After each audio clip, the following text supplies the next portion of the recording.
Shalom, shalom. All praise be to Yahweh, Bashim Shai, Bashim Kakadash.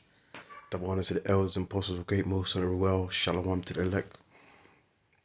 Yep, and this one is basically about, your health, man. You have to be disciplined in the things you eat, man. I say this onto myself too, man.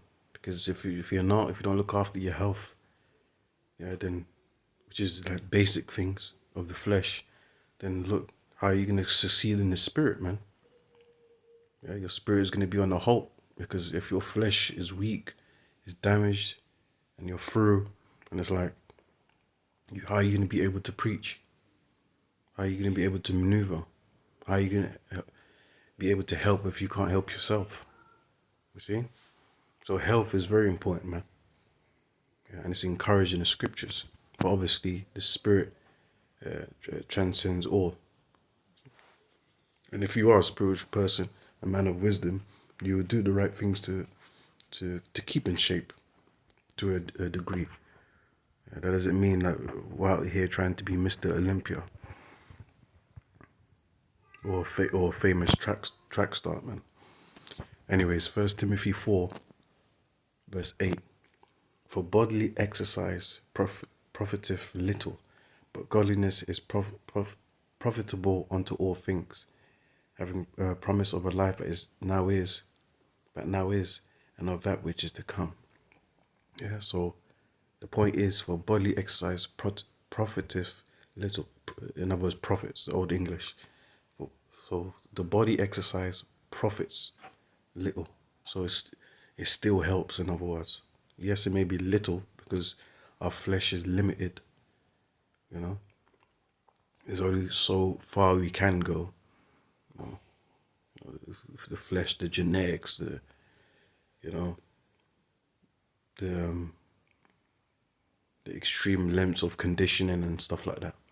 There's only so much you can do. Yeah. But regardless, it helps. Yeah. Healthy blood circulation, stamina, strength, endurance. Also learning martial arts. You should learn as a man how to fight, as the children of Israel did.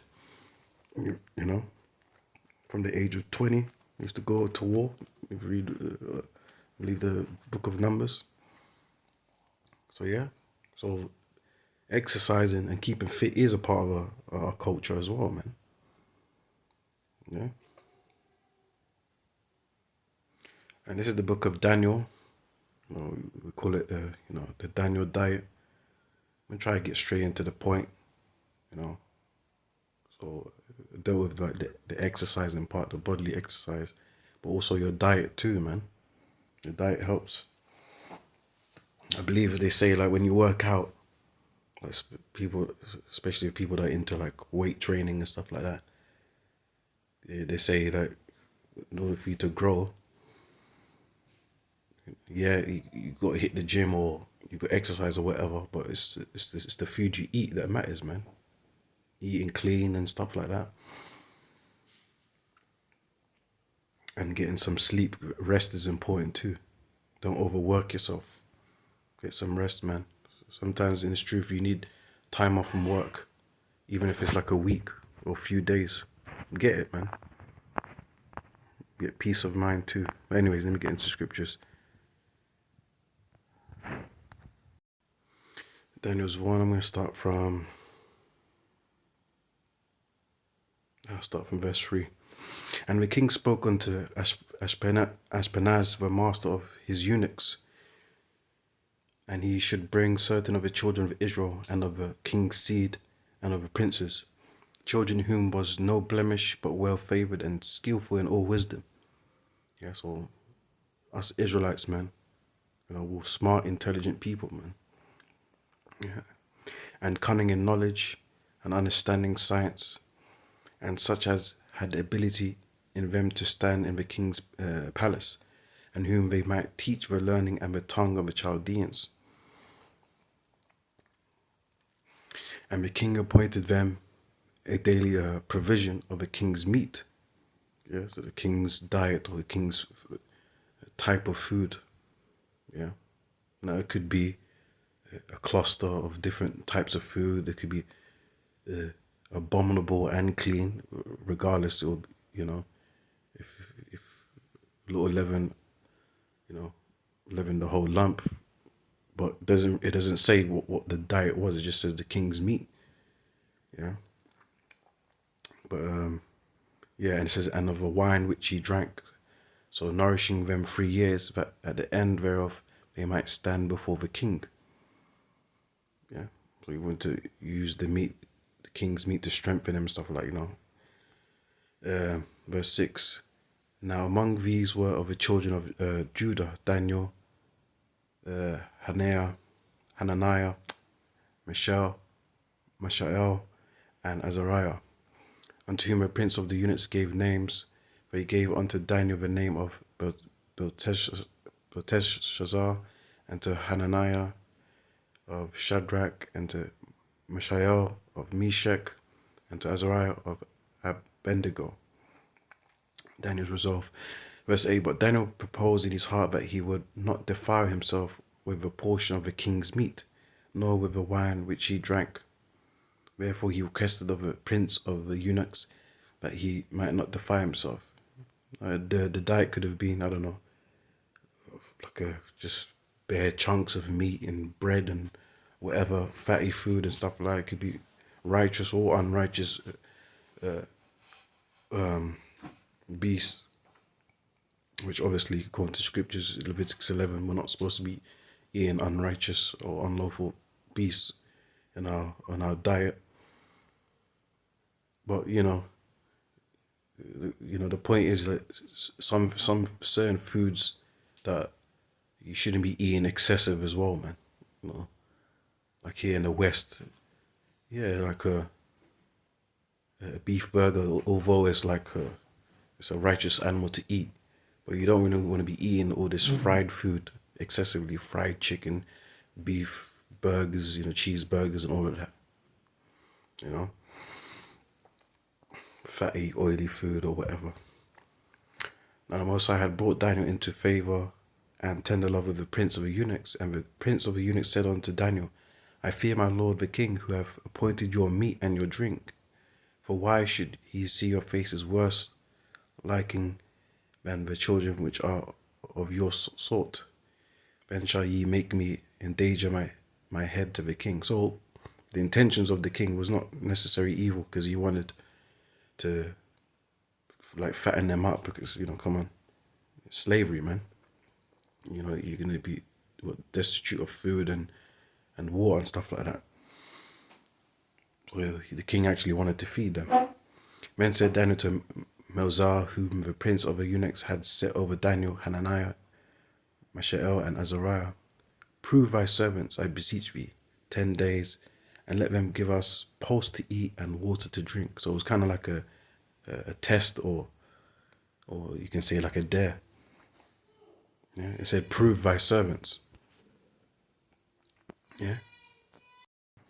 Prove thy servants, I beseech thee, 10 days, and let them give us pulse to eat and water to drink. So there it says water to drink, so that should let you think as well. Yeah. Drink water, man. Drink lots and lots of water. And I say that to myself too. You got, hey man, with this health thing, you got to get a habit of drinking healthy, eating healthy, exercising healthy. So let's see what it says about pulse. Vegetables, man, greens.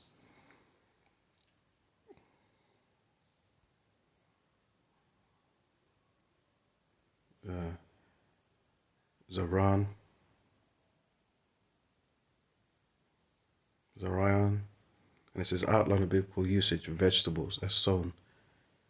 Something sown. Vegetables as food, pulse. Vegetable herbs, table foods such as eaten in a half fast. Opposite to flesh and more delicate food, you see. So they avoided the more flesh and delicate food. Now it's not saying that red meat, white meat is evil or whatever. Just in case if like there's someone thinking to go vegan or something like that. No, because you're allowed to eat righteous meat according to the scriptures. Yeah, But at the same time, you got to have a balanced diet, man. Yeah. Yeah. Now, if you want to go vegan, you can, but you have to eat, a lamb at least once a year, man. If you want to be a vegetarian, you can, but you have to eat the lamb once a year for the Passover. Yeah, and we ain't here to promote no gimmicks of being a vegetarian or or vegan. Yeah, if you come in the spirit of uh of that vegan vegetarian spirit, like a gimmick spirit of or or you shouldn't be allowed to eat animals. Well, then you're going against the scriptures because it's been permitted to eat certain animals. Leviticus 11. Anyways, to the point. Verse 12, prove thy servants, I beseech thee, 10 days, and let them give us pulse to eat, which is vegetables, greens, and water to drink. So it's good to have that, incorporate that in your balance, your diet for balance. Then let our countenance be looked upon before thee, and the countenance of the children that ate of a portion of the king's meat, and as thou seest, deal with thy servants. Yeah, so in other words, like a comparison. Okay. Yeah. So Daniel was basically saying, you look at the difference between those people that eat the king's food and us that eat the vegetables and waters. Verse 14, so he consented to them in this matter and proved them 10 days. And at the end of 10 days, their countenance appeared fairer and fatter in flesh than all the children which did eat a portion of the king's meat. Yeah, so it actually helped them, actually benefited them. They looked more lively, rejuvenated, fresh, and strong. Thus Melsa took away the portion of their meat and the wine that they should drink and gave them pulse. Yeah. See, so you can live good, feel good, be healthy with greens and water.